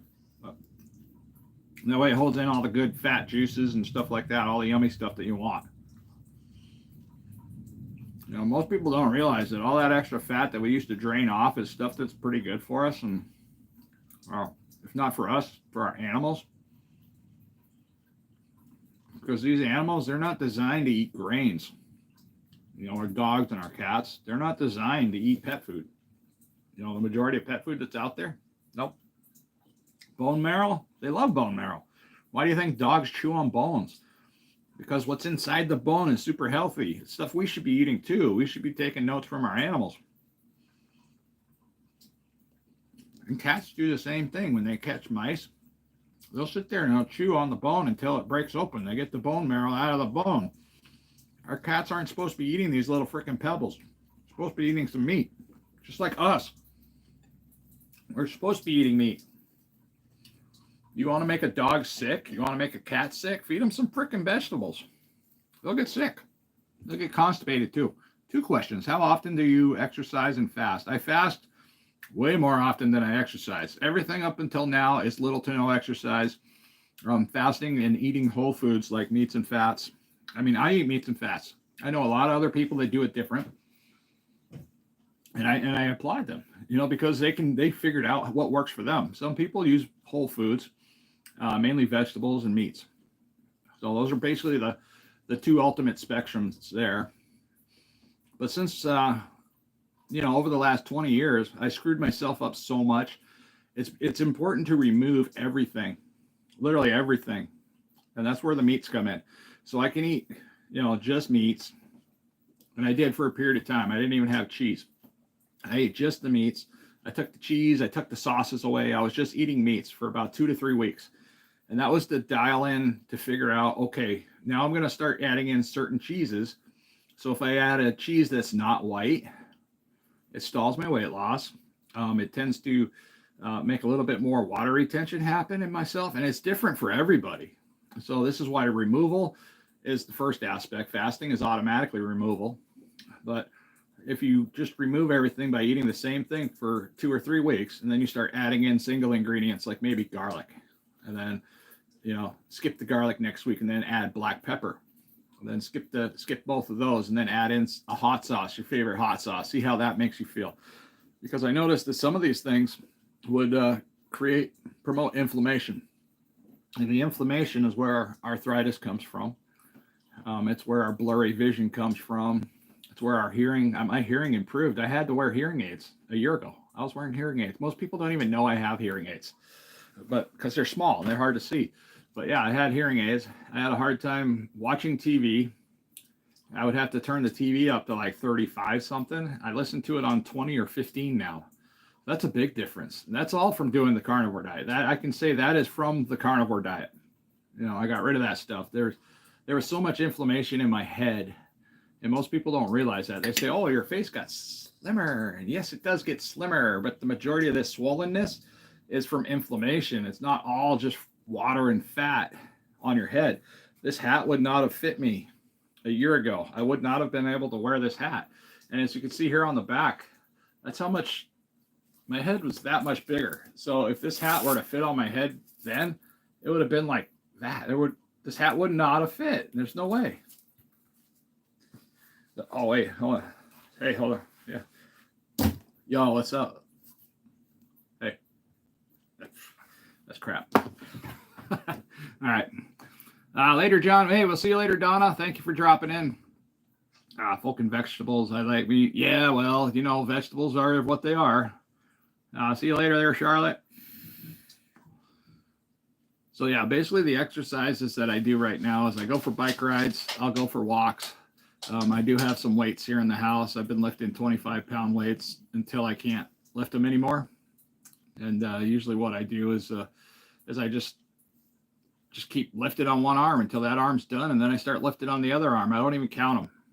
I don't care how many times I can lift it. It's just 25 pounds. I can lift 50 pounds multiple times. But people were telling me to lighten up a bit because it looked pretty dramatic when I first started doing it. So yeah, I stopped. Hey there, yo. Sports 706. Appreciate you jumping in there. Okay, guys, I am going to cut the stream right here. Yeah, if losing weight, carnivore diet type topics, or anything you want to talk about, health, nutrition, ingredients stuff, learning how to read ingredients, you know, what this stuff does. That's stuff I like to talk about now, you know, because I learned how. I mean, just the fact that I can speak on camera is a miracle in itself. I never thought I'd be doing live streams in my entire life. I can thank the carnivore diet for live streams. Yeah, if it wasn't for the carnivore diet, I wouldn't be out here talking to you guys. I'd still be making silly videos that nobody watched, but that's all part of the journey. Okay, guys, we're going to be jumping out here. Which question you looking for, Gloria? Let's see, where is your last question, Gloria? Or were you just going to ask it? You can ask a question. Yeah, which question do you have, Gloria? You can put it up there. I'm a 12-year-old. I'm 5'11", 205 pounds. I play football and baseball. How do you lose a bit of weight? As a 12-year-old, I wouldn't be a bit concerned about losing weight as a 12-year-old. I just worry about eating good foods. Stop eating the garbage food your friends are eating if you're truly 12. That's where everything gets fouled up. Stop treating every weekend like a holiday. You know, just because you're young doesn't mean you should be eating junk food. It's my advice. My son's 17 years old. And when he was 16, he went up to Fairbanks with some friends, and it horrified me because I was like right in the middle of losing weight, and he packed away all this junk food. And I was like, what is all this for? He's like, that's what teenagers do. And I was like, that is a horrible mindset. That's what teenagers do, is they sit in a room and they eat a bunch of junk food while they're away. I was like, holy cow. I mean, you just wrecking it. And when you're young, you can get away with it for a long time. I know I did. But when I was young, we had different junk food. We were eating foods that had real sugar, real ingredients.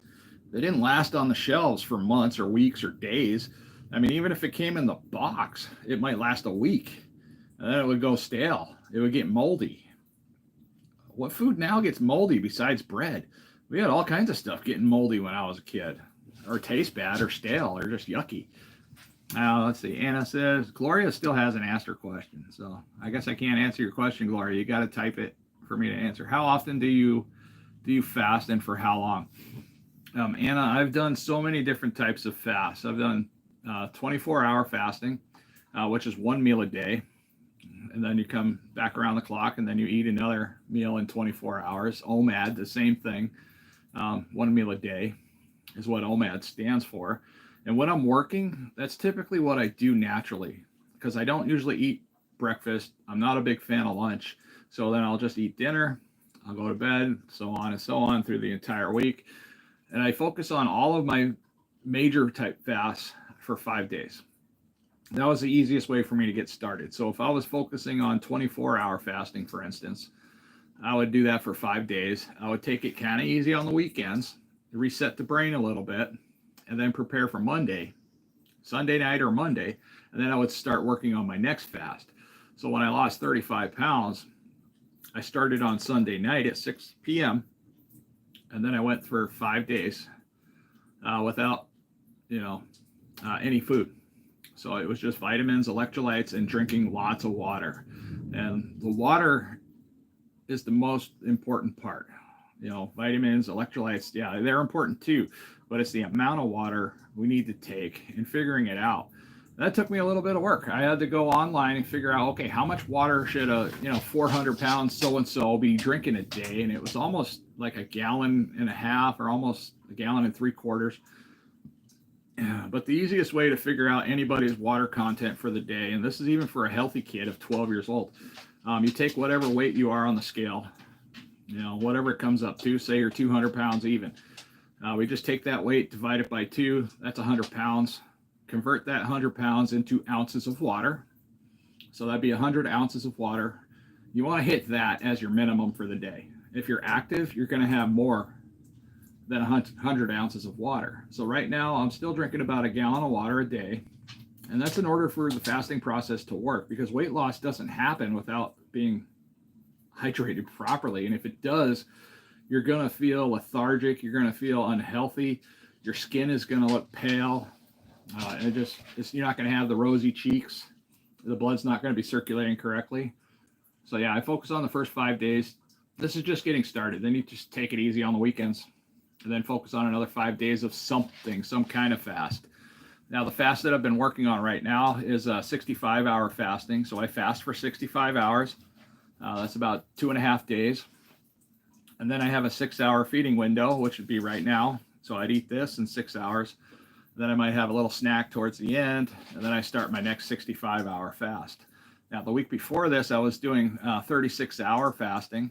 So that's not bad. That's really not bad. That's like a day and a half of fasting. And then you can eat, and then you do another for a period of time, and then you do another. A little hair from my mustache, most likely. Hopefully that's where it's from.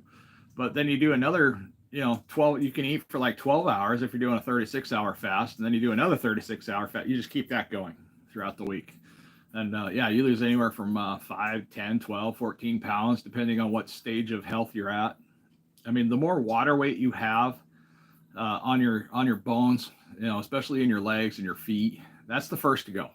Whenever you're fasting, you're losing that water weight. That water weight is just extra water your body's packing around because we haven't been taking care of it. And once you start getting that off and you start hydrating correctly, I mean, if you don't know what an oxymoron is, it's just one of those things. It's like you want to get rid of water, drink more water. That's how it works. I mean, it's so ridiculous. It hurts my brain to talk about it too, because, when people are carb and sugar addicted, they don't understand anything and they want to argue everything. But yeah, you drink more water and your body gets rid of the excess water. It's so strange how it works. Yes, you're going to urinate a lot, but that is natural. You want your kidneys functioning. I had to pee, like it seemed like every 10 or 15 minutes when I first started fasting. I was constantly going to the bathroom. I mean, but I was peeing out like a half gallon to, it seemed like a gallon at times. I mean, I was in the bathroom a lot, just constantly going. And then people would be like, well, I can't do that. I don't have the way to do that. I was like, well, okay. Sorry, dude, you're going to be stuck. Wherever you're at, you're going to be stuck at it. Thanks for the water tip. Yeah, water is so important. Electrolytes are super important, especially if you're not eating food. Having the vitamins to carry you through the fast safely is also another important thing to think of. Do you have to do this for the rest of your life in order to keep the weight off? No, I don't. That's why the carnivore diet comes in handy, because I've learned through my journey of eating carnivore, meats and fats, is that if I eat this way, right, like right here, what I have, burger patties, cheese, some sauce, if I eat just like this, I enjoy it. There's multiple ways of doing this. There's other meats that I can eat. I can eat chicken wings, I can eat pork, I can eat eggs, 1,000 ways to cook up eggs, 1,000 ways to make them taste good. I know what vegetables do what to me now. I know what vegetables to avoid because I've taken them out and I've added them back in over a period of time. And then if I figured out they hurt me, I take them out again. And then I just move on with my life. But I can maintain whatever weight loss eating meats and fats. So if somebody's like 300 pounds and you're wanting to lose weight, but you're also not wanting to gain weight, the carnivore diet can work pretty well for that. Now, when I was eating vegetables, there's a lot of hidden things that go on in vegetables. So And this is why I had a problem when I was trying to be a vegan many years ago, and it got frustrating. It got frustrating. Keto got frustrating too because there's a lot involved. But if you follow the steps of most of the carnivores that I know, and I've talked to many of them, we all started morbidly obese. We started having issues. We started figuring out our own health. We started learning how to read ingredients. Um, Most of us started out with fasting, learning how to fast, learning how to fast properly, learning how to consistently fast.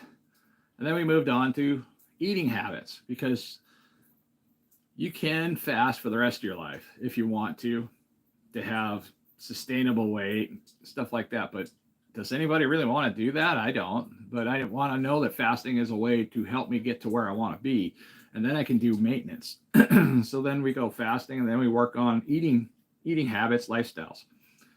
So that's the second step, would be to work towards, figure out keto for a little while, see if keto works for you. Figure out if it's too overly complicated, like it was for many of us. And then we move on down the road to something else, which is either, vegetarian type diet or other elimination type diets. There's so many to choose from. You got vegan, you got vegetarian, you got meat based, you got omnivore, you got just pick one.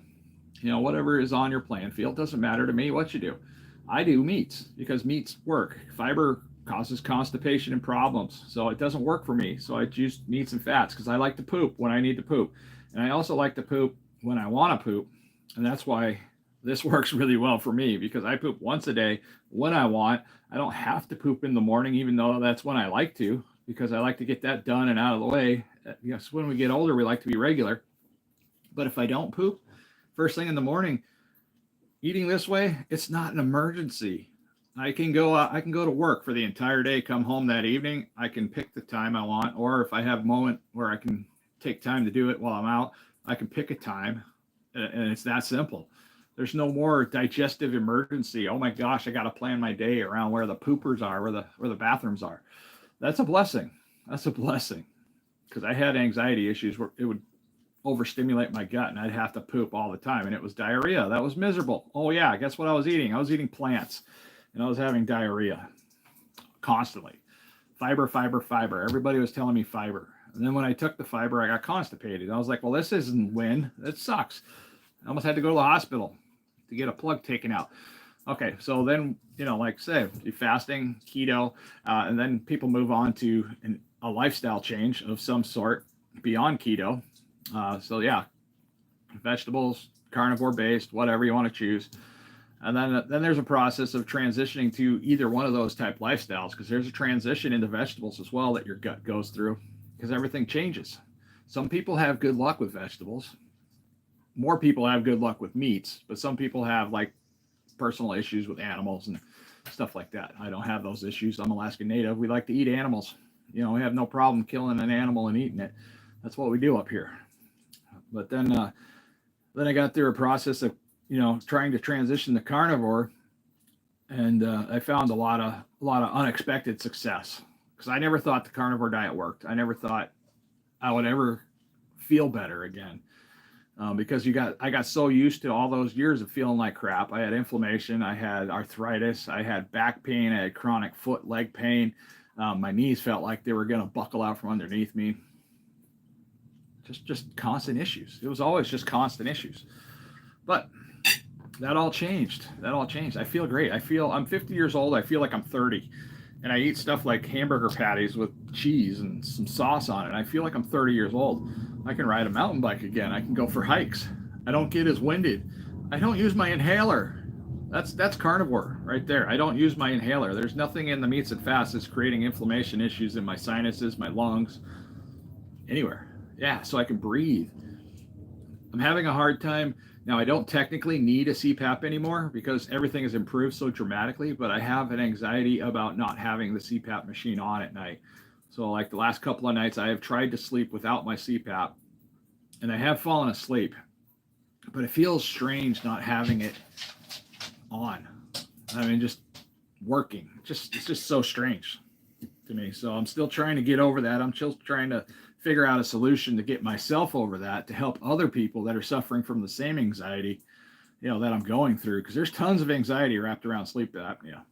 Because when you start suffocating in your sleep, most people don't recognize it's even happening. And then all of a sudden, once you recognize it's a problem, then you have to have a machine for a while, to help get you better. That machine, that CPAP machine, is not going to give you enough energy to get out and go exercise more. It's just going to help you do your daily stuff throughout the day and live a little longer. I eat very low carb diet and have normal bowel movements 2 to 3 times a day. That's a lot. That's a lot of food. I mean, if you're having bowel movements 2 or 3 times a day, that's a lot of poop. And some people think that's normal. I mean, but when you get up to 30, 40 years old, 50 years old, once a day is about normal. But we also have to consider we were overeating for the last 20, 30 years, some of us. And we were eating all the wrong foods. Let's see. Hey, thank you there, Y. I hope you have a blessed day as well. How high above normal is your LDL? Really not much for Anna. Yeah, the LDL cholesterol levels really just a smidge. I mean, the last blood work I got, the doctor looked at it and said, he's like, you're doing the diet. I can tell you're doing what you say you're doing just by looking at the numbers. And he's like, your blood work looks fabulous. He's like, fabulous. Yeah, you're a little bit higher here and there, but your body knows what to do with it as long as you're not eating the garbage food, the soybean oil, vegetable oil, high fructose corn syrup. If you don't add that nonsense in, our bodies are very efficient at dealing with everything. Even the medications we put in our body is filtering all that stuff out, just like your food. But when you put in soybean oil and high fructose corn syrup and other hydrogenated vegetable oils and unnatural type fats, your body doesn't know what to do with it. So it's going somewhere. It just doesn't know how to get rid of it. It doesn't push it out through a process like you would think because it's confused. High fructose corn syrup automatically just shocks the body. As soon as you add any amount of high fructose corn syrup, I mean, it doesn't know where to put it. It doesn't know if it should put it in the blood. It doesn't know if it should, put it in your gut and go out a different way. It doesn't know, if the liver, the pancreas, where do I put this stuff? I mean, it's just like, it's a super sweetener. It doesn't know what to do. But, okay, guys, I'm going to cut the stream there. I appreciate all you guys for keeping me chattering for a while. I enjoy coming on here. Yeah, if you guys could send me a postcard, I'm going to have the address put up here in just a minute. It's also attached to the YouTube channel. So if anybody wants to send me a postcard to Big Man, Alaska here in Anchorage, Alaska, I do have a collection started. And I would like to get one from all over the place, all over the world. And that way, if I should just randomly happen to pass away or something, I got something to leave my kids. That would be, basically our YouTube channel's legacy. And I really do care about people. I care about everybody, Anna, everybody that's new here. Yeah, I'm just going to keep coming back. If you don't like me, that's okay. Just swipe away. It's all right. I understand. Not everybody wants to hear this stuff, let alone hear the tone of my voice. That's why there's a million people out here on YouTube, because some people talk better than others. Some people are more relatable. But yeah, I'm a 50-year-old guy. I'm an Alaskan truck driver. I figured out how to lose weight with little to no effort. I figure it's worth sharing. All right, God bless, guys, and I'm going to fumble my way out of here. You take care.